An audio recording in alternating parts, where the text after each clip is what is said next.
Amém, meus irmãos, bom dia. Bom dia. Dormir uma hora menos, mas tá tudo bem, né? Graças a Deus, tá tudo bem. Visivelmente tá tudo bem, graças a Deus. Estamos animados, adorando ao Senhor. Nós também tivemos um final de semana, ou estamos tendo, né, no final de semana ainda, muito abençoado. Estivemos na nossa sede em Lisboa, na sexta-feira, no primeiro dia da imersão. Ficamos ontem até tarde também. Sexta-feira terminou meia-noite a imersão, meia-noite eu acho, e ontem terminou, eu acho que também 11 da noite, algo por aí, ou mais até. E nós estamos felizes o tanto que temos recebido de Deus, e a gente está aqui compartilhando e transbordando. Vamos transbordar mais um pouquinho então com a palavra de Deus. Abra a sua Bíblia no livro de Atos dos Apóstolos, capítulo 1. Conforme antecedeu o evangelista Haroldo, nós estamos nessa série que demos início e vamos acho que até que Jesus volte nós vamos falar disso. Pelo menos eu acho que vamos entrar em janeiro falando de Atos dos Apóstolos, porque são 28 capítulos, então com algumas pausas que temos que dar. No próximo domingo, por exemplo, já vamos dar uma pausa, então, porque haverá aqui na igreja o teatro de Páscoa, e por sinal está fantástico. Os nossos irmãos são muito empenhados nessa área teatral da nossa igreja. Então, tanto domingo de manhã como no domingo à tarde será a palavra ministrada por meio de teatro. Então já vamos dar uma pausa. Eu acho que no outro domingo também, não me lembro o porquê. É batismo, no outro domingo é batismo nas águas. Então temos que dar uma pausa também. Então já se vão 2 domingos de pausa. Mas vamos lá. Atos capítulo 1. No domingo passado nós falamos do versículo 1 até o versículo 11. Então hoje nós vamos falar do versículo 12 até o versículo 26.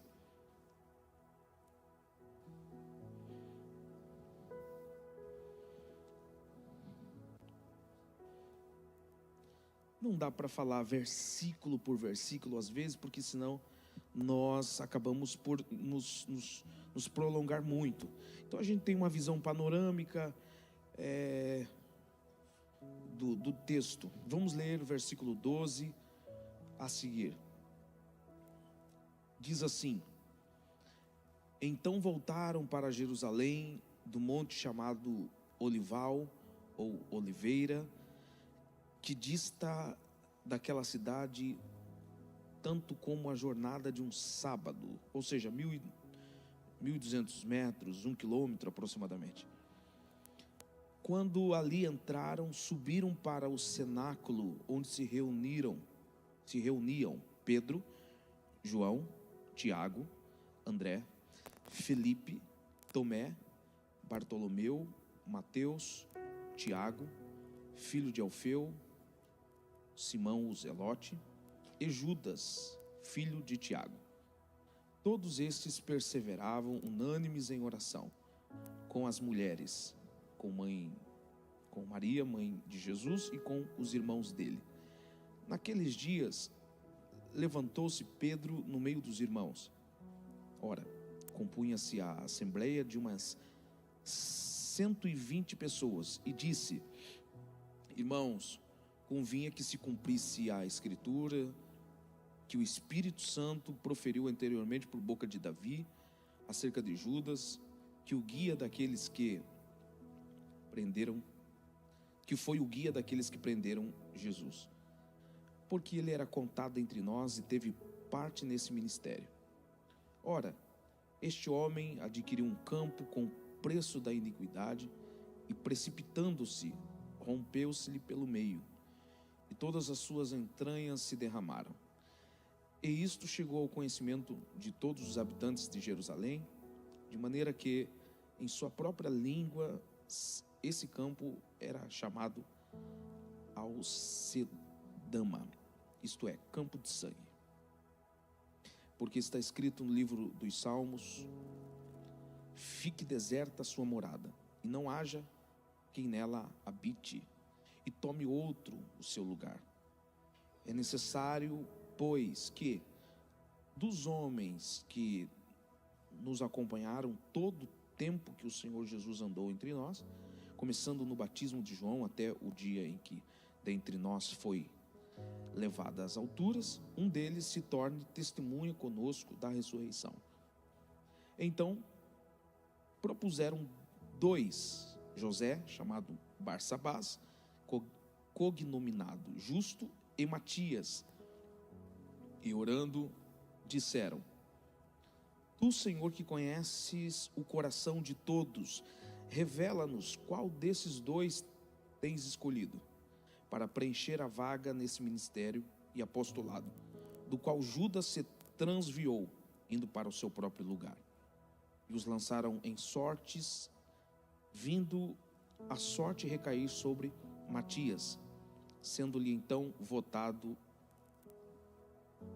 lugar com os 11 apóstolos. Amém. Meus irmãos, no domingo passado nós falamos do versículo 1 até o versículo 11 e terminamos com o versículo 11 dizendo que os discípulos estavam no monte da ascensão de Jesus, de onde Jesus foi assunto aos céus ou ascendeu aos céus, e os discípulos estavam assim, olhando, talvez por um bom longo tempo olhando, tentando ver se Jesus dava uma aparecidinha de novo, até que 2 varões vestidos de branco disseram: varões galileus, por que estáis olhando para as alturas? Esse Jesus que foi, do mesmo modo ele há de voltar. E os 2 varões de brancos, ou 2 dos varões brancos, disseram, varões galileus. É interessante essa expressão porque conectando os discípulos à terra, né? Vocês são da Galileia, vocês são galileus, vocês não podem se esquecer disso. Isso nos indicando que a experiência que nós temos com o céu é para nos fazer olhar para a terra. A experiência que nós temos com o que vem de lá é para a gente usar aqui. Varões galileus, varões leirienses, que nós aqui residimos, varões leirienses. Vocês têm, em outras palavras, muita coisa para fazer. Depois da experiência com o céu, agora está na hora de encarar os desafios, está na hora de organizar o grupo apostólico, porque nós estamos baseados na doutrina dos apóstolos. Um se perdeu, mas está na hora então de organizar esse grupo apostólico, substituição de Judas, está na hora de ir para o cenáculo, e a Bíblia diz que eles foram para onde Jesus disse que eles deveriam ir, Jerusalém, esperar a promessa do Pai. Foram para o cenáculo numa distância de um sábado. A distância de um sábado é 1.200 metros aproximadamente, 1 quilômetro aproximadamente. Então, porque no sábado não se podia andar muito, né? Era um dia de descanso. Então, aí o versículo 12 diz exatamente isso, pedindo sempre a projeção para nos ajudar, para que nós possamos acompanhar juntos, versículo 12. Então, voltaram para Jerusalém do Monte Olival, que dista daquela cidade tanto como a jornada de um sábado. E versículo 13 diz: quando entraram, subiram para o cenáculo onde se reuniam, dá-se a entender, né? Uma expressão de continuidade, se reuniam, e ali está o nome dos discípulos que estão reunidos. Estão aqui o nome dos apóstolos, todos os apóstolos, com exceção, se você percebe, com exceção do nome de Judas Iscariotes. Há um outro Judas aqui, mas não está aqui o Judas Iscariotes, porque Judas Iscariotes já havia traído ao Senhor Jesus. É interessante porque sempre que há um escândalo, vamos falar do nosso tempo, desse tempo contemporâneo. Quando há um escândalo, as pessoas se dispersam, não é? E eu fico pensando muito nisso. E a palavra de todo pastor, de todo líder é: olhe para Jesus. Quem já ouviu isso? Talvez não diretamente para você, mas você talvez já tenha ouvido o conselho de um pastor, alguém que se dispersou por causa de um escândalo. Olhe para Jesus, né? E aqui foi um escândalo, a traição de Judas. A gente percebe que ele nem está aqui nesse versículo 13, um escândalo. Mas o que nos falta, na verdade, eu não vou nem atacar essas pessoas, porque a gente até sente o que elas passam com determinadas lideranças religiosas. Claro, a gente se condói com eles, porém, no fundo, meus irmãos, sabe o que é? É a falta do impacto da ressurreição. É falta do impacto da ressurreição. No fundo, bem no fundo, para ser bem sincero, é a falta de experiência com Cristo ressurreto. Porque quando a gente tem, vamos falar a verdade, quando a gente tem o impacto da ressurreição, olha aqui, não tem escândalo, não tem tempo ruim, não tem jornada longa. Vocês lembram dos discípulos no caminho de Emaús? Eles estavam saindo de Jerusalém e muito decepcionados, porque pensávamos que ele seria o remidor de Israel, e os dois conversando. Aí Jesus passa a andar com eles, e depois que eles terminaram a jornada, quando eles chegaram em Emaús, ou seja, aproximadamente 11 quilômetros, quando eles chegaram em Emaús, no partir do pão, eles perceberam que quem estava conversando com eles era o Cristo ressurreto. E o que aconteceu? Depois de andar 11 quilômetros, quem anda 11 quilômetros está um pouquinho cansado, não é? Alguém já andou 11 quilômetros aqui? Alguém já andou? Está um pouquinho cansado. Pois é, depois que eles souberam que Jesus ressuscitou, eles voltaram para Jerusalém como se nada tivesse acontecido. Mais 11 quilômetros, porque o impacto da ressurreição, por isso que eu digo, pode ter escândalo, pode ter caminho longo, pode ter dias difíceis, pode ter perseguição, pode ter leão devorando cristãos, pode ter, enfim, fogueira com cristãos sendo queimado nesse fogo, mas o impacto da ressurreição, no fundo, é o que falta em muitos dos irmãos. E aí, olha só, porque aqui nós vemos um escândalo. Judas, um dos apóstolos, né? O suficiente para os cristãos desse século dizer: não vou mais para a igreja. O suficiente para os cristãos desse século dizer: não, eu sou um desigrejado. Mas olha o que a Bíblia diz na sequência, versículo 14, depois de não ser encontrado o nome de Judas no versículo 13, versículo 14: todos estes perseveravam unânimes em oração. Meu Deus, porque o impacto da ressurreição é maior do que qualquer escândalo. Vocês conseguem perceber isso? Eu estou falando de um obreiro da igreja que tinha se suicidado, né? Ou pelo menos, como diz a Bíblia, tinha ido se suicidar. Pronto, aí é outro debate, mas eu não quero entrar nesse assunto, não é? Então, imagine se um obreiro da nossa igreja se suicida, que Deus os guarde, hein? Misericórdia, né? Alguns já saem, meu irmão, nunca mais volta para a casa de Deus. Que escândalo! Mas o impacto da ressurreição é maior do que qualquer escândalo. Eles aqui no versículo 14, a Bíblia diz: não mudou nada, porque se ele foi para o caminho dele, o Jesus que eu tive experiência, o Cristo ressurreto, continua reinando, continua no trono, continua fazendo os mesmos sinais que ele fazia. Então, não mudou nada. Na vida de quem é alvo de um escândalo, não pode mudar nada. Todos perseveravam unânimes. É lindo esse versículo. Todos perseveravam unânimes. E a palavra perseveravam ou reuniram ali no original, sabe o que quer dizer? Ficar permanentemente, habitar. Olha que legal.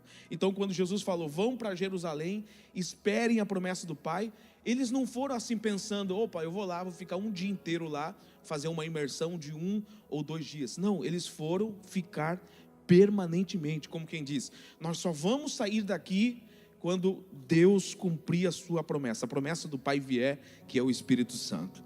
Eles ficaram permanentemente. Esse é o versículo 14, buscando a presença do Espírito Santo. Aí versículo 15, naqueles dias, enquanto eles estavam ali, naqueles dias, depois da ressurreição, naqueles dias, levantou-se Pedro no meio dos irmãos. Ora, compunha-se mais ou menos umas 120 pessoas. E Pedro se levanta no meio dos irmãos para falar de Judas. Para falar de Judas, da substituição de Judas. Judas precisava ser substituído. Eu estou falando da deslealdade, eu estou falando da traição de Judas. Essa é uma questão que sempre vai haver, tá bem, irmãos? Nós estamos falando com pessoas que frequentemente estão vendo decepção, estão sofrendo decepções, estão sofrendo traições, estão vendo falsos pastores, ou até verdadeiros pastores, mas que infelizmente deram lugar para o diabo e acabam se perdendo. Mas vocês sempre verão isso. E cuidemo-nos, porque se nós abrirmos brecha, o diabo pode entrar em você, o diabo pode entrar em mim. O nosso pastor Hudson, ele sempre fala, na reunião da diretoria, ele sempre fala para a gente, assim, são 12 casais, ele sempre fala, o diabo pode entrar em qualquer um de vocês aqui. Isso é muito verdade.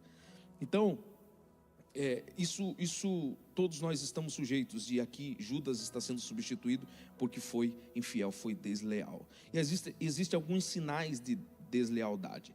Olha, eu vou dizer aqui rapidinho, não temos muito tempo, pelo menos uns 6 sinais de deslealdade. Primeiro, a normalização do pecado. Judas roubava a bolsa, isso para ele se tornou normal. Segundo, motivações erradas disfarçadas de espiritualidade. Lembra quando ele criticou aquela mulher que derramou um perfume sobre Jesus, ou aos pés de Jesus? Ele disse assim, para que fazer isso? Isso aí dá para vender e alimentar tantos pobres. Tipo assim, motivações erradas disfarçadas de espiritualidade, né? Aí Jesus disse assim, ô Judas, os pobres você tem sempre, agora eles não têm sempre. O outro sinal de deslealdade, a abertura para influências malignas. A Bíblia diz que Satanás entrou nele, mas para Satanás entrar nele, sabe, é aos poucos. Eu acho que foi o pastor Luciano Subirá, ele disse algo muito legal, acho que foi ele, não lembro. O crente não cai, o crente vai caindo. Até Satanás entrar num crente, meu irmão, foram muitas brechas dadas, muitas brechas. Ele começou com uma avareza, um sentimento ruim, uma má intenção no coração.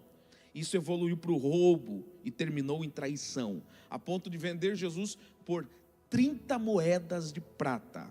30 moedas de prata era o preço de um escravo mau, machucado, um escravo ruim. Olha, Jesus valeu isso para Judas, aquele que Jesus chamou, escolheu para ser um dos apóstolos, viu milagres, escutou os melhores sermões, né? Melhores sermões da sua vida, agora é vendido por 30 moedas de prata. O outro sinal de deslealdade, isolamento nas decisões críticas, sabe? Reuniões secretas. Antes dele ir para a mesa com Jesus, ele já tinha estado com o sumo sacerdote, oferecendo a sua ajuda para entregar Jesus. Reuniões secretas, coisas que se fala por trás, sinais, um sinal também de deslealdade. O outro sinal de deslealdade, distanciamento da mesa. Na mesa, Jesus disse, um de vocês há de me trair. Interessante porque todos na mesa disseram assim, Senhor, sou eu? Pedro disse, Senhor, sou eu? João disse, Senhor, sou eu? Aí até o Judas disse, só que ele disse com um pouquinho de diferença. Ele disse assim, mestre, sou eu? Ele não disse Senhor, ele disse mestre, porque Jesus não era o Senhor dele.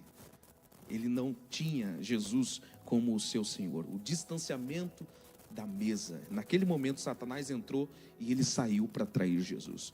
Quando começa a se distanciar da mesa, porque a mesa é lugar de confronto, a mesa é lugar de amor, a mesa é lugar de alinhamento. Quando começa a se distanciar da mesa, tem algum problema. Olha, Judas ouviu as melhores mensagens, viu os milagres de Jesus. Imagine você ver paralítico andar, cego ver, multiplicação de pães e peixes. Meu Deus, teve o melhor pastor que alguém poderia ter. Mas para quem não está com o coração alinhado, isso não adianta. Você pode estar no ambiente certo, com o melhor líder, mas com o seu coração desalinhado. Acerca de Judas ainda, olha o que esse cara tinha. Esse cara tinha capacidade administrativa. Senão ele não seria chamado para cuidar da tesouraria, da bolsa financeira. Ele tinha uma capacidade de gestão, de administração. Era uma pessoa inteligente, uma pessoa calculista. Tanto é que quando ele viu a mulher derramar aquele perfume aos pés de Jesus, ele calculou rapidinho. Sabe aquelas pessoas calculistas, sabe? E não há mal nenhum ser, claro. Isso é uma capacidade, isso é uma virtude, né? Aquelas pessoas assim que tudo é questão de números, sabe? Cifras e tal, isso dá tanto. Ele já faz os cálculos. Judas era tinha essa capacidade de gestão. Ninguém desconfiava dele. Ninguém desconfiava dele. Às vezes a gente olha para um filme, O Paixão de Cristo, por exemplo, outro filme que ilustra essa realidade, e a gente imagina assim, um Judas sarcástico, né? Com aquele olhar assim. Mas não, ele não era assim. Ninguém desconfiava dele. Ele era, sabe, se fosse para desconfiar, eu acredito que desconfiariam de Pedro, que trocava os pés pelas mãos. Desconfiariam, eu acho que foi João que disse: Senhor, manda fogo do céu para matar toda essa gente aí, esses rebeldes, não é? Se fosse para desconfiar, desconfiariam de Tomé, que foi um tanto incrédulo, mas nunca se viu nada, sabe? Não se percebe nada de Judas. Judas é um cara alinhado, Judas é um cara que se olha e diz assim, é um gestor, é um administrador, pode ser até o sucessor. É interessante, não se percebe nada. Os discípulos não desconfiaram dele, tanto que quando Jesus estava na mesa com Judas, Jesus disse assim: um daqui há de me trair. Aí todos começaram a perguntar: sou eu? Aí Jesus disse: a quem eu der um bocado de pão? Eu acredito que Jesus não deu um bocado de pão na mesma hora que disse: um daqui há de me trair. Jesus disse isso, beleza, continuaram a conversa, sorriram, brincaram. Daqui um momento, depois de uma conjectura minha, né? Depois de uns 10, 15 minutos, Jesus pega e dá um bocado de pão para Judas. A mensagem para ele chegou. Mas os outros não perceberam. Jesus deu um bocado de pão, ele saiu para prender Jesus, e a Bíblia diz, que os discípulos pensaram que ele tinha ido comprar alguma coisa que tinha faltado na Páscoa. Os discípulos não perceberam que era ele. Os discípulos não imaginaram. Então, ele não tinha esse olhar assim, sabe? Sarcástico, esse olhar tipo desconfiado, que está com o pé atrás. Não, ele não tinha. Ele era mesmo muito discreto. Esse é o Judas. E a Bíblia diz que com um beijo ele traiu o Senhor Jesus. Com um beijo. E esse beijo aqui no original não é assim, um beijo qualquer. No original fala de um beijo apaixonadíssimo. Aquele beijo assim, sabe? Oh, Jesus! Um beijo de um apaixonado. O beijo de um cara que... Estamos chegando na Páscoa, né? Um beijo de um cara que ama muito, que está com muita saudade. Jesus, como é que pode? E Jesus sabia tudo. Tem coisas que Jesus te permite ver, não é para você chegar falando, Deus me revelou. Tem coisas que Deus permite ver só para você tomar cuidado. Porque Jesus quando soube disso, quando declarou isso na mesa, o Judas já tinha vindo da presença do sumo sacerdote para negociar. Ele já tinha vindo de lá. E aí, mesmo assim, Jesus diz: a quem eu der um bocado de pão. A quem que se dava um bocado de pão? A alguém da mesa muito especial. A alguém da mesa muito querido. Sabe por quê? Porque o que o outro é não pode mudar quem você é. E depois que Judas o traiu com um beijo, aí Jesus, o que as pessoas são não pode mudar a nossa essência. Aí Jesus disse: amigo, amigo, com um beijo viestes me trair. Jesus ainda o chama de amigo. Mas Judas sempre manteve a aparência de fidelidade, de piedade, controle emocional, controle social. Você pode ver que... Pronto, vamos seguir, não temos tempo. Agora, olha que interessante, nesse versículo 15. Naqueles dias levantou-se Pedro. Pedro também pecou. E Pedro levantou-se para falar de quem? De Judas. Mas Pedro teve um pecado parecido com o de Judas, porque Pedro também negou a Jesus. Pedro também pecou. Pedro negou a Jesus 3 vezes. E é interessante porque, em outras palavras, assim, ele não tinha tanta moral para falar de Judas, talvez. Humanamente falando, ele não tinha moral para falar de Judas, porque ele, naquele mês ainda, ele tinha negado a Jesus 3 vezes. Então, a gente poderia até dizer, talvez se fosse, alguns dos irmãos diriam: mas quem é você para falar de Judas? Tudo bem que Judas traiu, mas você negou Jesus 3 vezes. Então, você não tem tanta moral para falar. Se fosse, talvez um de nós diríamos isso. Mas o interessante é que ninguém foi contra. Ninguém foi contra. E eu fiquei lendo isso aqui e fiquei pensando: por que ninguém foi contra? 120 pessoas no cenáculo aceitaram Pedro se levantando para dirigir aquela liturgia, dar nova direção. Por que as pessoas aceitaram? 120 pessoas, até porque poderiam comparar o Pedro com Judas.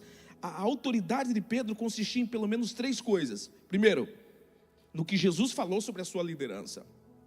Jesus disse assim: Pedro, tu me amas? Eu te amo. Tu me amas? Eu te amo. Pela 3ª vez Jesus perguntou: Pedro, tu me amas? Ele disse: Senhor, tu sabes que eu te amo. Aí Jesus disse, e não disse para ele sozinho, assim, disse na frente de todos: então vai e apacenta as minhas ovelhas. Então a autoridade de Pedro estava baseada naquilo que Jesus havia declarado acerca da sua própria liderança, em primeiro lugar. Em segundo lugar, ninguém se levantou, sabe por quê? Porque a autoridade de Pedro também estava na palavra. Na palavra. Pedro cita a palavra. Pedro cita salmos, Pedro cita profecias de Davi, ok? Estava na palavra. Por exemplo, aí no versículo 20, no versículo 16: irmão, convinha que se cumprisse a escritura que o Espírito Santo proferiu anteriormente por boca de Davi, acerca de Judas, que foi o guia daqueles que prenderam a Jesus. Versículo 20: porque está escrito no livro de Salmos: fique deserta a sua morada, e não haja quem nela habite, e tome outro seu encargo. Percebem? Então a autoridade de Pedro, em primeiro lugar, está na liderança que o próprio Jesus falou.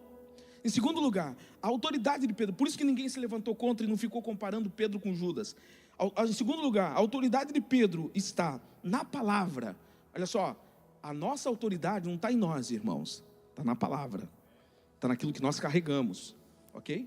Se eu deixar de falar a palavra, eu perco a autoridade. A sua autoridade está na palavra. Na palavra. Você deve amar a palavra, você deve pregar a palavra. A hora que você deixar de pregar a palavra, perde a sua graça, perde o seu chamado, perde a sua vocação. Sua autoridade está na palavra. Em terceiro lugar, a autoridade de Pedro consiste numa outra coisa: no arrependimento. Porque isso Judas não fez. Ah, pastor, mas Judas pegou lá o dinheiro e devolveu e não quis, e enfim. Ele não se arrependeu, ele sentiu remorso. Remorso é diferente de arrependimento. Remorso é a pessoa sente tristeza, sente dor, mas não faz isso aqui. Não se converte, ok? E Pedro não. Pedro pecou, negou Jesus 3 vezes, mas mesmo assim ele se arrependeu. E ele não só se arrependeu, como teve autoridade para ser o dirigente daquela liturgia no cenáculo e o pastor da igreja em Jerusalém. Jesus escolheu ele para ser pastor da igreja em Jerusalém. Olha, e o que me chamou a atenção aqui, enquanto eu estava lendo esse texto, do versículo 12 até o último versículo do capítulo 1, sabe o que é? É a improbabilidade de alguns aqui que Deus chama, como por exemplo, Pedro.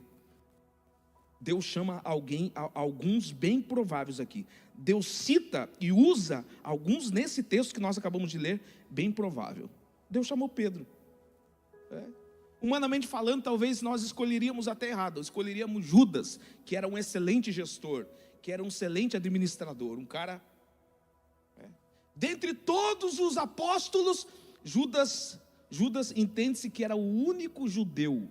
Claro, os outros galileus também de certa forma judeu, mas eu digo assim, judeu do sul, sabe? Ali, da parte mais elitizada, digamos assim. Era o único. O nome Judas, por exemplo, é Judá. E Judá significa louvor. Olha, tinha tudo para dar certo. Tinha um nome maravilhoso. Tinha uma história a zelar, tinha tudo para dar certo. Jesus os chamou, deu muitas oportunidades, mas quem conhece o coração é o próprio Deus. E aqui eu vejo Deus usando improváveis, como por exemplo Pedro. E comparando com os outros apóstolos, existiam outros melhores que Pedro. Por exemplo, Mateus. Mateus também era outro cara muito habilidoso, habilidade com números, com escrita. Poderia ser o pastor da igreja de Jerusalém? Mateus. Ou André era o cara articulado, o cara que, de muito relacionamento, um cara muito legal talvez, um cara muito carismático, foi aquele que trouxe um menino que tinha 5 pães e 2 peixinhos até Jesus, apresentava as pessoas. André tinha essa característica, mas Jesus escolheu Pedro. Não sei se era tão simpático assim, me parece que não, falava as coisas meio na lata, meio direto. Poderia ser o pastor da igreja de Jerusalém, Tomé. Tinha uma análise crítica, sabe? Alguém bem criterioso. Mas Jesus escolheu Pedro. Poderia ser João. Aquele a quem Jesus amava. Mas tem alguns até que Deus talvez ame mais do que o próprio líder. Mas ele escolheu aquele líder. Tem alguns até que talvez tenham mais intimidade com Jesus, mas ele escolheu aquele. Jesus escolheu Pedro. E isso me chama a atenção, a improbabilidade daqueles que são inseridos aqui nesse texto. Primeiro, Pedro. O segundo que eu vejo aqui, Davi. Pedro cita Davi. Vamos ler de novo o versículo 16. Irmãos, convinha que se cumprisse a escritura que o Espírito Santo proferiu anteriormente por boca de Davi. Porque ele conhece os corações. Ele conhece o coração do Judas ajeitadinho, e ele conhece o coração do Pedro que pisou na bola feio, mas que se arrependeu. E aqui ele cita outro que pisou na bola feio, versículo 16, que é Davi. Davi também pisou na bola. Quem foi Davi, hein? Davi adulterou, Davi matou, Davi fez tanta coisa horrível. Mas o que me chama a atenção aqui é, tanto o intérprete que errou feio, que foi Pedro, é citado aqui como referência. E tanto o interpretado, que também errou feio, Davi, também é citado como uma referência, porque foi restaurado. O que me ensina essa palavra é que Deus trata diferente com o traidor. Deus trata diferente com o desleal. Aquele que pode, talvez, tropeçar por uma questão de conduta, nós até aprendemos isso ontem e antes de ontem. Existem erros por conduta e erros por princípio. Erro por conduta, alguém pode tropeçar, alguém pode falhar, alguém pode cair, alguém pode bater, alguém pode, sabe, talvez até adulterar, errar, ok. por conduta, por causa da natureza carnal e tal, mas erros por princípio. Já não é uma questão só externa, do momento, sabe? É algo que está mesmo intrínseco ao seu modo de pensar, ao seu modo, está intrínseco à sua teologia, se é que posso chamar isso. São falhas na base interior, nos valores, nas convicções. Essa é a diferença.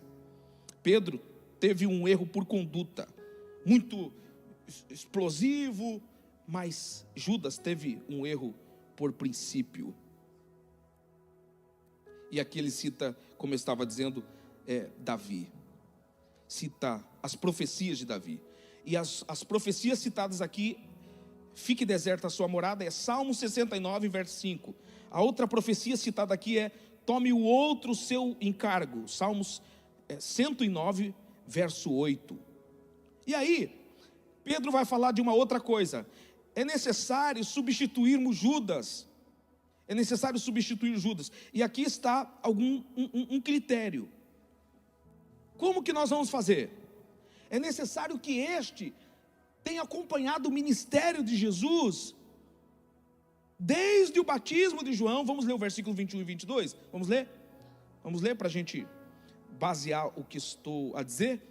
Diz assim: é necessário, pois, que dos homens que nos acompanharam todo o tempo que o Senhor Jesus andou entre nós, começando no batismo de João, até o dia em que dentre nós foi levado às alturas, um destes se torne testemunha conosco da sua ressurreição.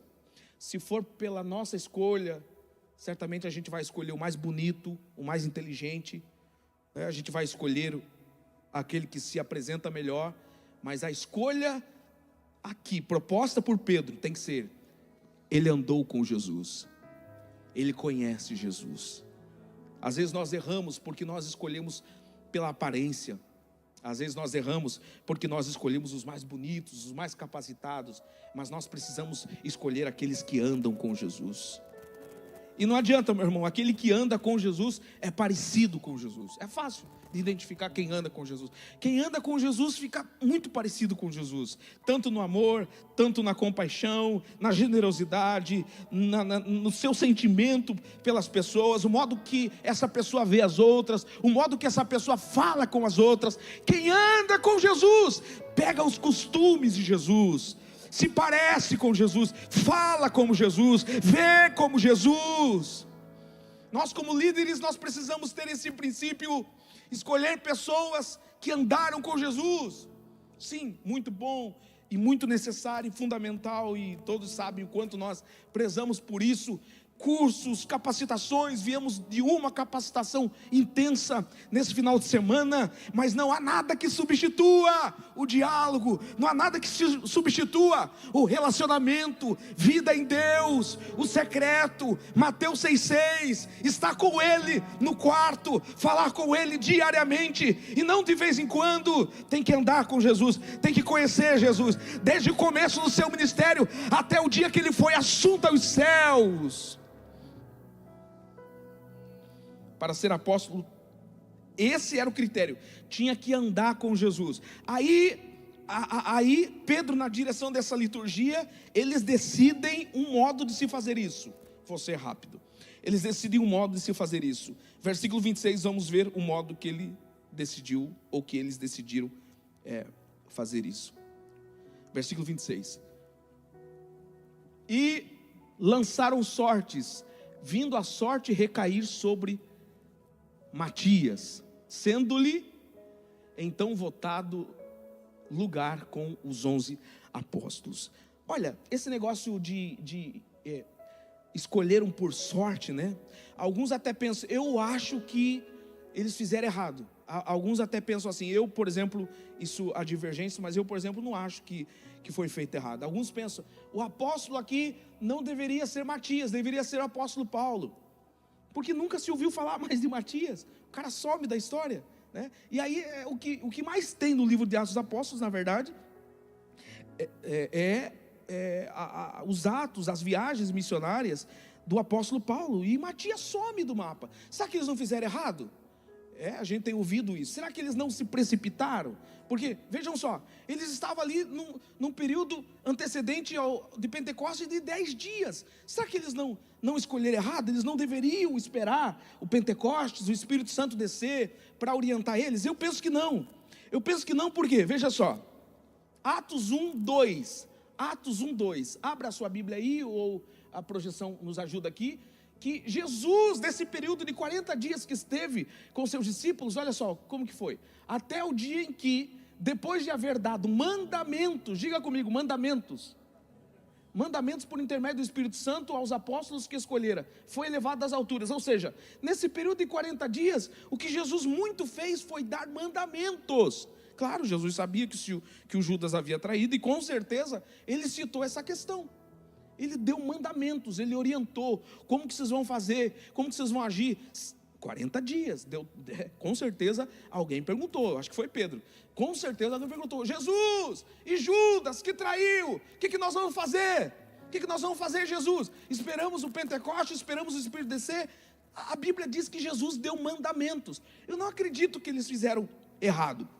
Alguns imaginam que eles fizeram errado, como eu disse, porque Matias não se fala, né? Só fala que ele foi escolhido e sumiu do mapa. Só se fala do apóstolo Paulo, por exemplo. Mas a gente vai olhar para o livro de Atos e percebemos que Matias não é o único dos 12 apóstolos que não é muito falado ou nada falado. Sabe quem que nós vamos ver que apenas são falados no livro de Atos dos Apóstolos? Primeiro, Paulo, do capítulo 13 até o 28. E antes nós vamos ver Pedro sendo falado. E silenciosamente João também é falado. E Tiago também é falado, só que foi morto, martirizado logo no início. Então, e os outros? Os outros também não são citados, não são comentados no livro de Atos dos Apóstolos. Então, essa não é uma justificativa para dizer que talvez eles tenham errado, que eles deveriam ter esperado a descida do Espírito Santo, né? Primeiro, porque os outros também não são falados. E segundo, porque Jesus deu mandamentos. Atos 1:2. Jesus deu mandamentos nos 40 dias. Não diz referente exatamente a isso, mas por inferência, eu acredito que sim, Jesus tenha falado sobre isso. Certo é que eles lançaram sorte. E como que se lançava sorte na época? Era mais ou menos assim, ó. Pegava um vaso de barro, pegava duas pedrinhas, colocava o nome numa pedra, Matias, e o outro nome, qual que é? O justo lá? Barsabás. José, chamado Barsabás, colocava o nome de um, Matias, e o nome de outra, na outra pedrinha, Barsabás. Aí pegava, colocava num vaso de barro, sacudia, e a primeira pedra que saísse era o escolhido. Parece um negócio meio estranho, né? Mas vamos ver isso. A gente percebe que essa prática era normal. Deixa eu mostrar aqui para vocês. Essa prática era normal. Na divisão da terra prometida, lançaram sortes. Quando o povo voltou do exílio, lançaram sortes também para saber quem iria viver em Jerusalém. Quando houve um pecado no arraial de Israel, descobriram que era a capa de Acã, e lançaram sortes também, e acertaram, hein? Acertaram. Ou seja, Deus agia por meio desse negócio aqui. Não é à toa, né? No meio de milhares de pessoas, lançam sorte, e logo a capa de Acã que era mesmo o culpado daquela maldição no arraial. Outra coisa, no dia da expiação, o bode emissário era levado para o deserto, carregando os pecados de Israel, e era escolhido o outro para ser sacrificado, por meio de sorte também. Sabe, lá no dia que Jonas fugiu da presença do Senhor, por que está acontecendo tudo isso? Essa tempestade aqui no mar, por que está acontecendo tudo isso? Já sei, vamos lançar sorte para ver quem que é o culpado. E descobriram, a sorte caiu em Jonas. Então me parece não, tenho certeza que Deus usava este meio no Antigo Testamento. Agora no Novo Testamento é diferente. No Novo Testamento, a escolha já não foi por sorte. Depois que o Espírito Santo chegou, já não é pegar assim o vaso de barro e sacudir para ver qual pedra sai. No Novo Testamento, Atos capítulo 6, agora a escolha dos diáconos é por critérios. A escolha dos diáconos é por qualificação. Como também em Atos capítulo 13, versículo 2, a escolha de Barnabé foi: e disse o Espírito Santo, separai-me a Barnabé. Então o modo de se fazer isso com certeza mudou, mas nós não podemos negar que Deus se utilizou disso para escolher Matias. E eu quero convidar vocês a ficarem em pé.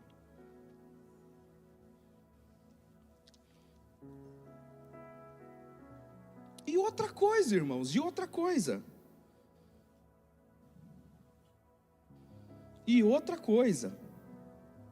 versículo 24,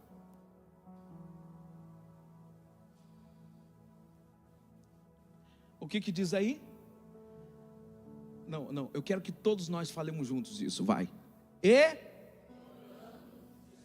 Tá bom, orando, você está entendendo? Não é só sorte, é orar.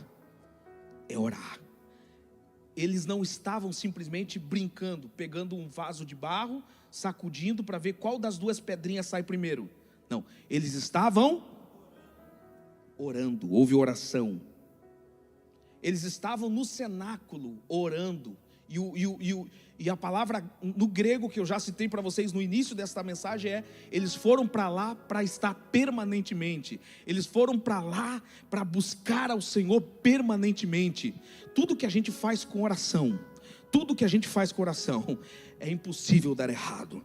Aleluia. Primeiro porque Jesus deu mandamentos em Atos capítulo 1, versículo 2. Segundo, porque essa prática era normal no Antigo Testamento inteiro. E terceiro, eles oraram, eles falaram com Deus, eles colocaram diante de Deus essa questão: quem que nós vamos escolher para substituir Judas? Quem que nós vamos escolher para substituir Judas? Nessa equipe de apóstolos, quem que nós vamos escolher? Dois nomes.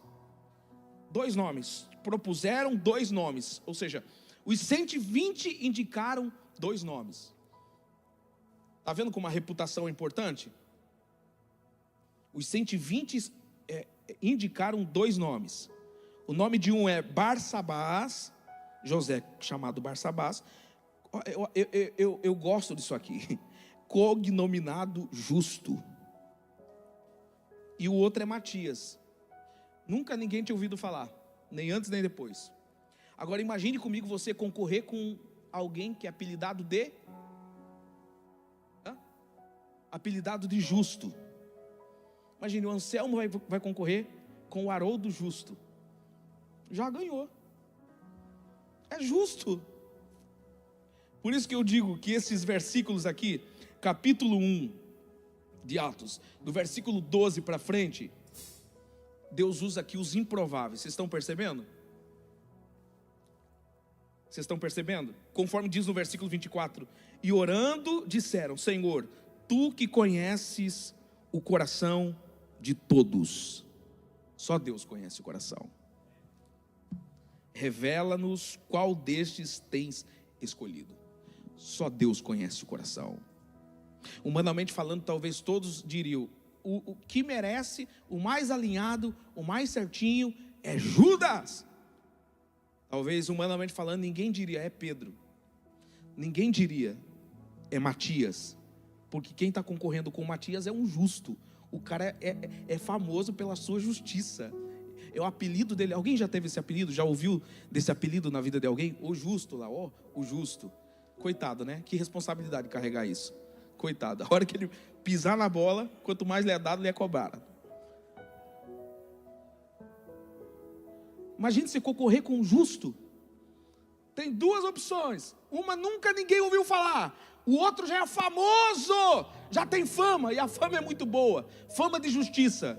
Aí Deus olha e vou escolher um dos dois. Em oração eles viram isso, por meio desse negocinho das duas pedrinhas no vaso de barro. Quem que Deus vai escolher, quem que Deus vai direcionar? A flechinha estava apontada para o justo, mas de repente, Matias. Nunca ninguém mais ouviu falar do Matias. Mas Deus escolheu Matias, tá? Aliás, deixa eu falar uma coisa para você. Quem Deus escolhe, ninguém precisa ouvir falar de você. Basta você fazer. Não está registrado, mas se ele foi escolhido, alguma coisa ele fez. Nome aqui não importa, sua fama aqui não... Você está entendendo? A fama aqui não importa, sabe? O seu nome aqui não importa. O importante é o nome de Jesus estar aparecendo.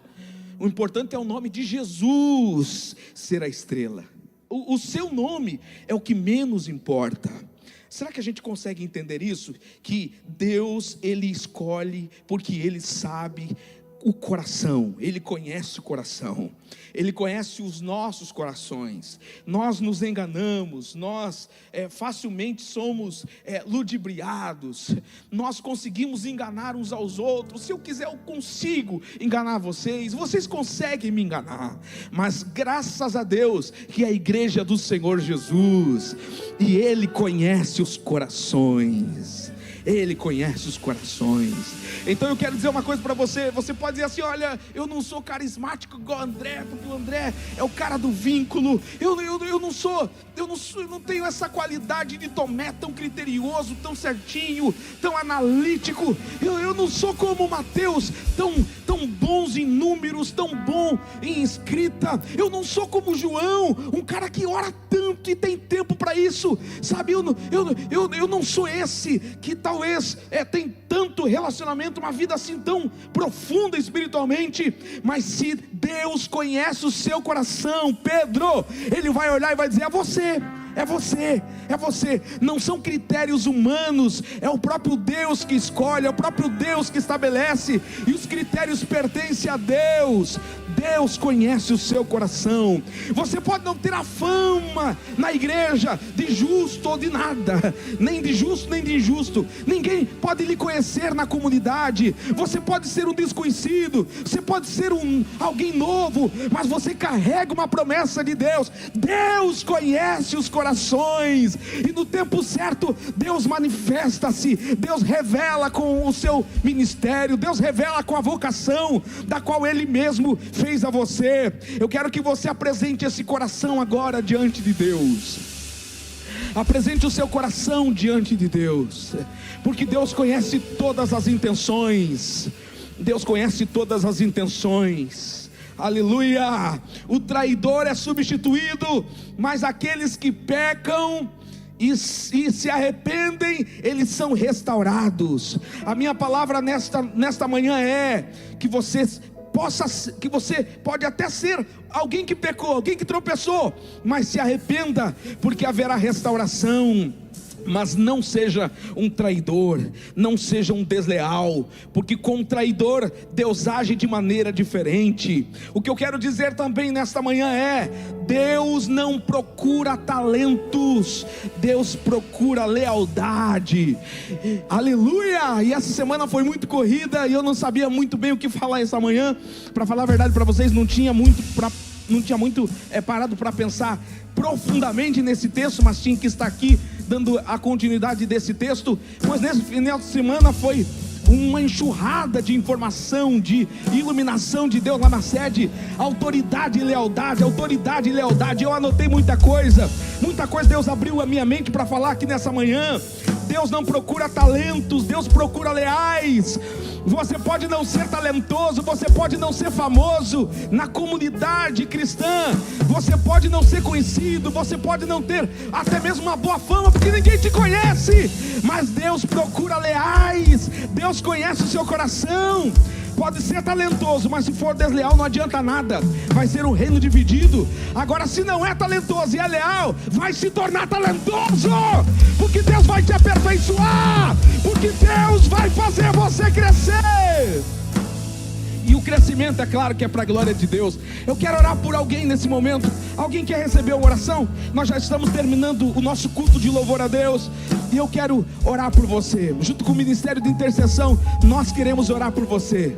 Se você quiser vir à frente e apresentar a Deus o seu coração, venha apresentar a Deus o seu coração. Seja lá para qual for o projeto, seja ministerialmente, seja profissionalmente, mas você quer apresentar o seu coração agora diante de Deus. Você quer dizer: Senhor, está aqui o meu projeto, Senhor, de vida, de família, de sociedade, de ministério. Eu quero ir ao altar apresentar o meu coração. Tu conheces o meu coração, Tu conheces a intencionalidade do meu coração. Eu apresento a Ti nesse momento.